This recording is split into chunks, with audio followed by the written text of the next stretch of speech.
Has it happened to you yet? Have you had to redo a password this week? If so, you join some of the 37% of people who have to redo a password each week. And contrary to popular belief, it's not the words love, sex, secret, or God that are getting us into trouble. It's a little more complicated than that, and it involves a letter, a lowercase letter, a number, at least 8 characters, a symbol, another symbol. A special character must not be...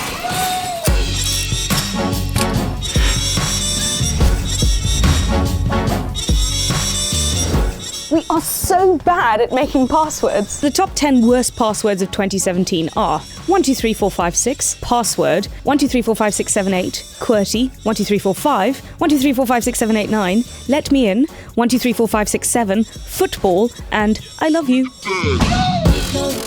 If you think about it, passwords are related to distance. Once you used to use your face as access to the things you wanted, you'd show up and go, hello, can I have that please? Now you need something to stand in for your face virtually.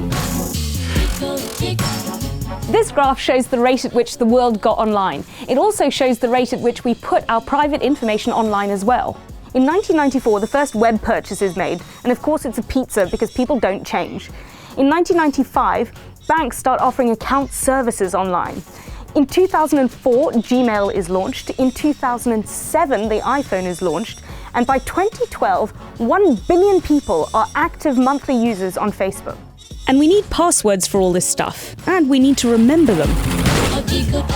Studies show that if we want to remember something, we have to pay attention to it. That's how it's moved from working memory and into the long-term memory part of the brain. We're invariably not paying attention when we get the update password email, so we just plonk in any old thing, and we often end up using passwords we've used before. When you're online, your brain is so full of new information, some of it spills out before becoming long-term memory. So the internet keeps asking us for passwords, which we have to remember to make strong enough. But at the same time, it's the internet which makes it so much harder to form long-term memories. Today, we have as many as 81 passwords. That's a lot to remember, and boy, do we try. 65% of people memorize them in their head. Clearly, they don't. 18% of people write them down on a piece of paper, which isn't actually a bad idea. 3% use a password management program. Gold stars for you. Historically, we've been told to make our passwords stronger by making them more complicated, but the human brain online just isn't up for it, so instead we put in something simple again.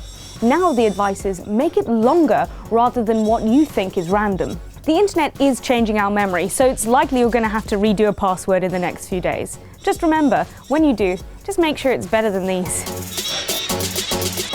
Thanks for watching. If you'd like to see some more videos, then follow NBC Left Field. And if you want to see some more mixed reality, check out the film we made about marriage.